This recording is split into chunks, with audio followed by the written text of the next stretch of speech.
Hello and welcome to zoology Pathshala. आज की इस वीडियो में हम बात करेंगे इम्प्रूवमेंट इन फूड रिसोर्सेज के बारे में। ठीक है, ये हमारा बहुत ही छोटा सा प्यारा सा टॉपिक है, इसको समझ लेते हैं जल्द से। इसमें कुछ भी नहीं है ऐसा कि आपको ईजिली समझ में ना आए, बस आपको थोड़ी बहुत चीज़ें अपने माइंड में रखने की ज़रूरत है और आप इसको अच्छे से किसी भी एग्ज़ाम में आएगा तो डिस्क्राइब भी कर सकते हैं और इसके ऊपर MCQs टाइप के क्वेश्चंस भी आप आराम से टैकल कर पाएंगे। स्टार्ट करते।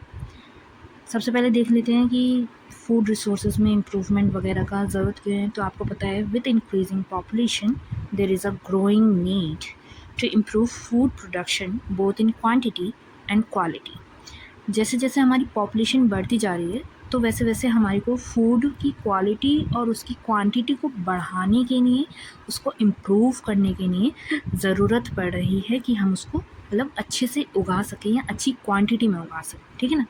अब food resources includes crops, live stocks and fisheries. जितने भी हमारी वेजीज़ हैं, फ्रूट्स वगैरह हैं, ये सब के साथ साथ अगर हम देखें तो फूड रिसोर्सेज में हमारे जो लाइव स्टॉक्स हैं जैसे मीट प्रोडक्ट्स हो गए, ठीक है, या फिर जो हमारी फिशरीज़ वगैरह, फ़िश वगैरह का सी फूड्स वगैरह जो हो गए, ये सब चीज़ें भी हमारे फूड रिसोर्सेज में आ जाती हैं। अब अगर हम देखें कि क्रॉप प्रोडक्शन कैसे हो रहा है, मैनेजमेंट कैसे हो रहा है, तो सबसे पहले हमारा टॉपिक आएगा उसमें टाइप्स ऑफ क्रॉप्स। क्रॉप्स को मैनेज करने के लिए हमें पहले ये देखना पड़ेगा कि किन किन टाइप्स के हमारे क्रॉप्स होते हैं। तो क्रॉप्स हमारे दो टाइप्स के होते हैं अगर हम सीजन्स के बेसिस पे उनको डिवाइड करें तो। ठीक है, फर्स्ट होते हैं हमारे खारिफ क्रॉप्स जो कि हमारे रेनी सीज़न में जो है ग्रो किए जाते हैं, जो हमारा जून से अक्टूबर तक चलता है। ठीक है, इसमें अगर हम एग्जांपल्स देखें खारिफ क्रॉप्स के तो उसमें हमारा पैडी, मेज़ या फिर सोयाबीन, हमारे जैसे क्रॉप्स जो होते हैं वो हम इन सीज़न में उगा सकते हैं। ठीक है, अब जो सेकंड टाइप के क्रॉप्स होते हैं वो हमारे विंटर सीजन में उगाए जाते हैं, जिन्हें हम बोलते हैं राबी क्रॉप्स। क्या बोलते हैं? राबी क्रॉप्स। ये सीज़न हमारा कब से कब तक चलता है? ये अक्टूबर से मार्च तक चलता है और इसमें जो खेती होगी वो हमारी वीट, मस्टर्ड या पी प्लांट्स टाइप के क्रॉप्स जो होंगे उनकी खेती होगी। ठीक है, अब अगर हम न्यूट्रिएंट्स की बात करें कि इन क्रॉप्स को या फिर इन प्लांट्स को कैसे न्यूट्रिएंट्स की ज़रूरत है या इनको अच्छी क्वालिटी इनकी उगाने के लिए हमें किन टाइप के न्यूट्रिएंट्स का ध्यान रखना चाहिए, प्लांट्स को मिल रहे हैं या नहीं, तो प्लांट्स को 16 टाइप के न्यूट्रिएंट्स चाहिए होते हैं, जिसमें से कुछ हमारे मैक्रो न्यूट्रिएंट्स होते हैं, ठीक है, ज़्यादा मात्रा में, कुछ हमारे होते हैं माइक्रो न्यूट्रिएंट्स जो कम मात्रा में भी वर्क करेंगे। अगर हम मैक्रो न्यूट्रिएंट्स की बात करें तो उसमें हमारा हो गया नाइट्रोजन, पोटेशियम, ठीक है, कैल्शियम, मैग्नीशियम, सल्फर वगैरह ये सब। और अगर हम माइक्रो न्यूट्रिएंट्स की बात करें तो उसमें हमारा आयरन और हमारा जिंक, कॉपर, ठीक है, सारे हमारे न्यूट्रिएंट्स जो हैं माइक्रो क्वांटिटी में भी प्लांट्स को रिक्वायर्ड होते हैं। ठीक है, अब हम अगर देखें कि प्लांट्स की ग्रोथ को बेटर करने के लिए, उनके न्यूट्रिएंट्स को बढ़ाने के लिए हम क्या क्या चीज़ें उसमें ऐड कर सकते हैं। सॉइल से हमें न्यूट्रिएंट्स मिल रहे हैं तो सॉइल में भी हम कुछ चीज़ें ऐड कर सकते हैं जिनसे उनको न्यूट्रिएंट्स ये जो चाहिए वो हम उनको प्रोवाइड करा पाए। तो इसमें हम पहली चीज़ जो डाल सकते हैं वो है हमारी मैन्योर्स। मैन्योर्स नेचुरल टाइप का एक सब्सटेंस है जिससे हमारी सॉइल की फर्टिलिटी जो है बढ़ जाती है। ठीक है, अब मैन्योर की अगर हम बात करें तो इसमें हमारे जो ऑर्गेनिक मैटर्स होते हैं, ठीक है, जैसे हमारा काउ डंग हो गया, ठीक है, या फिर हमारे जो ग्रीन वेजीज वगैरह हैं उनकी पील्स वगैरह हो गए, इससे ये बनाया जा सकता है। या फिर कोई नेचुरल हैबिटेट है जहाँ पे कोई ऐसा प्रोटेक्शन वगैरह, मैनेजमेंट वगैरह नहीं हो रहा है, वहाँ पे खुद भी जो हमारी ऑर्गेनिक मैटर होता है उससे भी सॉइल की फर्टिलिटी को बढ़ाने का खुद से काम कर देता है। ठीक है, अब इससे क्या होगा, जो हमारी सॉइल की टेक्सचर है और जो सॉइल की फर्टिलिटी है वो बढ़ेगी। ठीक है, अगर हम टाइप्स देखें इसमें तो पहला होता है हमारा कंपोस्ट। कंपोस्ट में जो हमारे ऑर्गेनिक वेस्ट है उसका डिकम्पोजिशन प्रोसेस कराया जाता है पहले, फिर उसको हमें सॉइल में मिलाते हैं। ठीक है, और सेकंड होता है हमारा ग्रीन मैन्यूर। ग्रीन मैन्यूर में जो हमारे प्लांट्स होते हैं जैसे कि सन हेम्प वगैरह,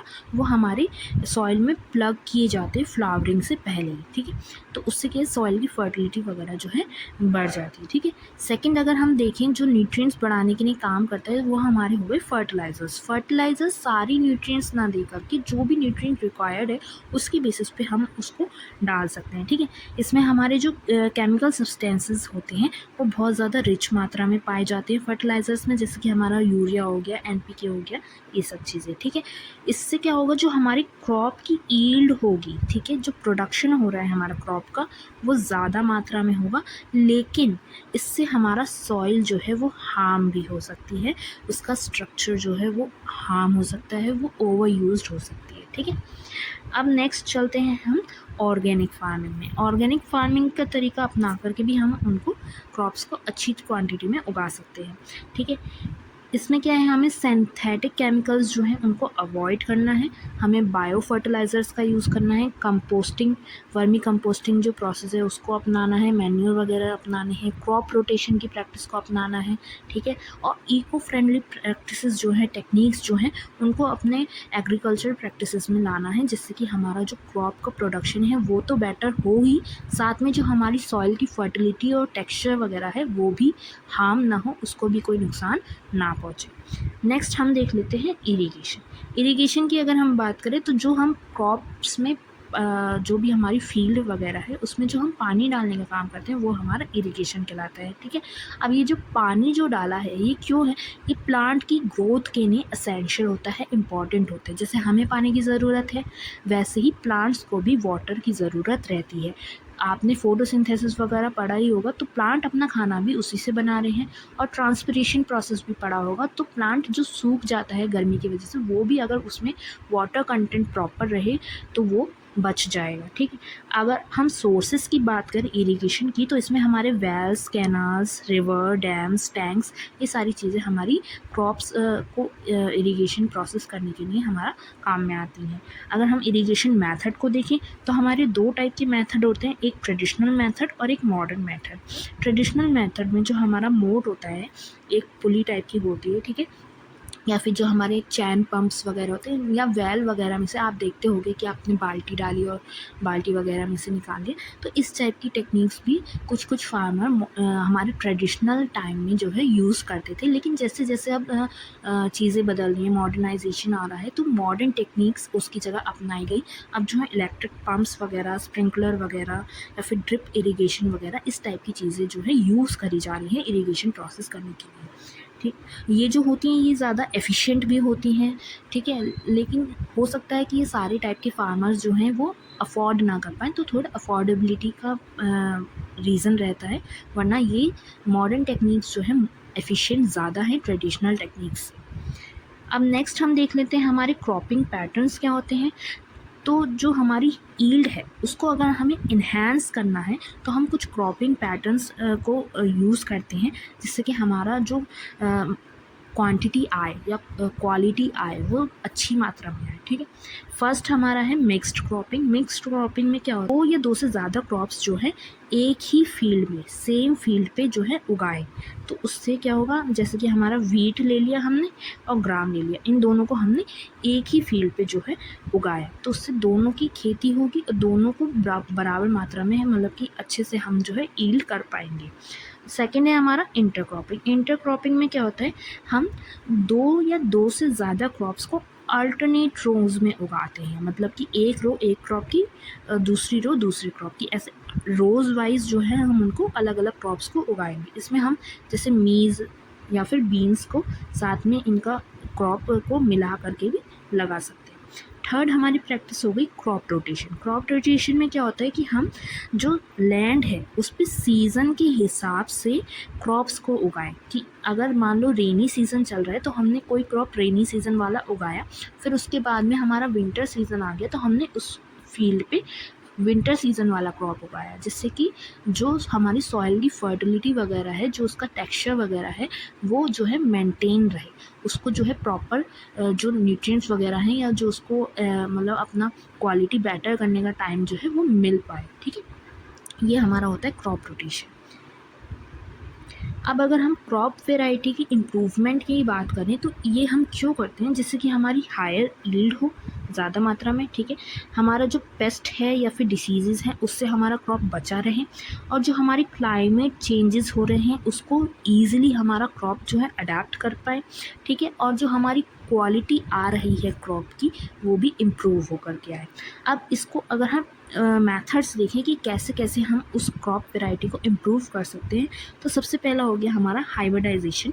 हाइब्रिडाइजेशन में हम क्या करेंगे, जो दो वैरायटी हैं उनकी क्रॉस ब्रीडिंग करा के हम उनको अच्छा यील्ड जो है प्रोड्यूस कर सकते हैं। या फिर हम सेकंड देखें तो जेनेटिक मॉडिफिकेशन, जो हमने बायोटेक्नोलॉजी वगैरह यूज़ करके हम जो है उनमें चेंजेस ला सकते हैं जिससे कि वो पेस्ट रेसिस्टेंट बन जाएं, ठीक है, और उसमें डिसीज़ेस वगैरह भी कम लगे। तो इसमें क्या होगा, जो हमने बीटी कॉटन वगैरह पढ़े थे वो इस टाइप के जेनेटिकली मॉडिफाइड प्लांट्स होते हैं जिनमें हमारा पेस्ट रेसिस्टेंस जो है ज़्यादा मात्रा में होता है, ठीक है। अगर हम एनिमल हस्बेंड्री के बारे में देखें तो इसमें हमारे 3 टाइप्स आ गए, कैटल फार्मिंग, पोल्ट्री फार्मिंग और फिश प्रोडक्शन। कैटल फार्मिंग में हमारे 2 टाइप के होते हैं, एक तो होता है हमारा मिल्च एनिमल्स जो हमारे डेयरी एनिमल्स होते हैं, और दूसरे होते हैं हमारे ड्रॉट एनिमल्स, ठीक है। इससे क्या होता है, इससे इम्प्रूवमेंट जो होता है हमारा, हम उनको शेल्टर प्रोवाइड करेंगे, हाइजीन प्रोवाइड करेंगे और बैलेंस फीडिंग कराते हैं, ठीक है। और जो मिल्क का ईल्ड है उसको करवाने के लिए हम उनकी क्रॉस ब्रीडिंग कराते हैं और उसमें डिसीज़ रेजिस्टेंस भी प्रोड्यूस होता है, ठीक है। और पोल्ट्री फार्मिंग की अगर हम बात करें तो उसमें हम जो हमारे एग्स और मीट देने के लिए जो हमारी जैसे हैंस वगैरह हैं उनको रेज़ किया जाता है, ठीक है।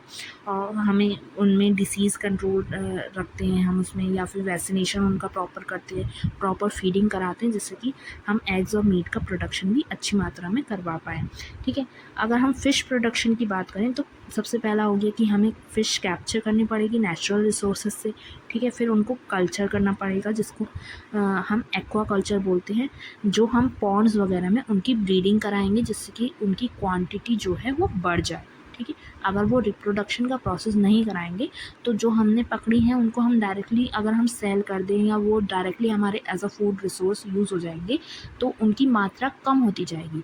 तो इसलिए हम पहले उनको कैप्चर करते हैं, फिर उनकी ब्रीडिंग प्रैक्टिसेस कराते हैं, फिर उसके बाद में कहीं वो फूड रिसोर्सेज के लिए यूज़ होती है, ठीक है। इसमें टाइप्स अगर हम देखें तो इनलैंड फिशरीज़ होती हैं जैसे कि हमारे पॉन्ड्स या रिवर्स वगैरह में, ठीक है। और मरीन फिशरीज़ होती हैं जैसे कि हमारे सीज़ या फिर ओशंस वगैरह में। अब इसमें एक और चीज़ आ गया हमारा बी कीपिंग। बी कीपिंग हमारे हनी प्रोडक्शन या फिर वैक्स प्रोडक्शन के लिए किया जाता है। तो इसमें जो हमारी इंडियन बी होती है जिसे हमारा बायोलॉजिकल नेम जो है एपिस इंडिका जो है वो यूज़ की जाती है कॉमनली। इसमें जो है हमारे जो फ्लावरिंग क्रॉप्स होते हैं वो आसपास के एरिया में रहना ज़रूरी है जिससे कि वो बीज वगैरह उनसे अपना न्यूट्रिएंट वगैरह उनका फूड वगैरह वो ले पाएँ और हनी और वैक्स का प्रोडक्शन भी प्रॉपरली हो पाए। नेक्टर वगैरह आप पता है ना फ्लावर से लेती हैं वो चीज़। अब अगर हम नेक्स्ट देखें तो हमारी थ्रेट्स क्या क्या हो सकती हैं क्रॉप्स को, तो थ्रेट्स में हमारे वीड्स आ गए जो जंगली पेड़ पौधे होते हैं, या फिर हमारे पेस्ट आ गए कीड़े मकोड़े, या फिर कोई टाइप की डिसीज़ेज़ वगैरह उसमें हो जाएं तो हमारे क्रॉप्स जो हैं डैमेज हो सकते हैं, ख़राब हो सकते हैं। अब इनको बचाने के लिए इन सब चीज़ों से, इन थ्रेट से बचाने के लिए कुछ मेथड्स यूज़ होते हैं। जैसे कि वीड्स से बचाने के लिए हम वीडीसाइड्स को अपना सकते हैं, उनको डाल सकते हैं, उनको स्प्रिंकल कर सकते हैं फील्ड्स में अपने, जिससे कि जो भी जंगली पेड़ पौधे हैं वो उस फील्ड में मर जाएंगे, ठीक है। अब पेस्ट को हटाने के लिए हम पेस्टिसाइड्स का भी यूज़ कर सकते हैं, इंसेक्टिसाइड्स का भी यूज़ कर सकते हैं, या फिर फंजीसाइड्स का भी यूज़ कर सकते हैं, जिससे हमारे जो पेस्ट हैं वो भी मर जाते हैं, या कोई टाइप की फंगस वगैरह है वो भी ख़त्म हो जाती है। अगर हम डिसीज़ेज़ वगैरह का देखें तो अभी हमने पढ़ा था बायोलॉजिकल कंट्रोल वगैरह हम उसमें यूज़ कर सकते हैं, जैसे कि हमारे जो नेचुरल प्रेडेटर्स हैं, लेडी बर्ड्स हैं, तो ये सब चीज़ों का यूज़ करके हम कोई भी डिसीज़ या अलग टाइप का कीड़ा मकोड़ा कुछ भी ऐसा लगने से भी बचा सकते हैं।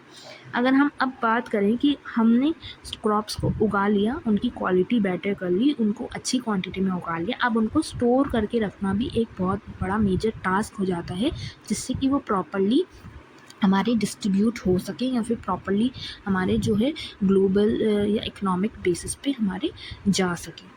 तो स्टोरेज ऑफ ग्रेन्स में जो हमारी प्रॉब्लम आ जाती है वो हमारी फर्स्ट आती है मॉइस्चर की, या फिर कोई भी रोडेंट्स या फिर फंगी या फिर कोई इंसेक्ट वगैरह टाइप का अगर वहाँ पे स्टोरेज वाली जगह पे होगा तो वो क्रॉप्स को डैमेज कर देगा। तो उसके सॉल्यूशंस के लिए हमें क्या करना होता है कि हम उसकी मॉइस्चर को प्रॉपरली मतलब उस ग्रेन में से हम ड्राई कर लें, उसको सन ड्राइंग वगैरह कर लें, जिससे कि उसमें मॉइस्चर बिल्कुल ना रहे और उसमें कोई भी टाइप के माइक्रो ऑर्गेनिज्म की जो है ग्रोथ ना हो पाए। ठीक है, और हम ग्रेनरीज या फिर सिलोज या फिर फ्यूमिगेशन टाइप की प्रोसेसेस यूज़ करके उनको स्टोर कर सकते हैं, जिससे कि वो इंसेक्ट्स वगैरह से या रोडेंट्स वगैरह से भी बची रहे। ये था हमारा आज का topic, improvement of food resources. ऐसे ही और सारे टॉपिक्स के लिए आप मुझे फॉलो करना ना भूलिएगा। And bye bye, stay tuned.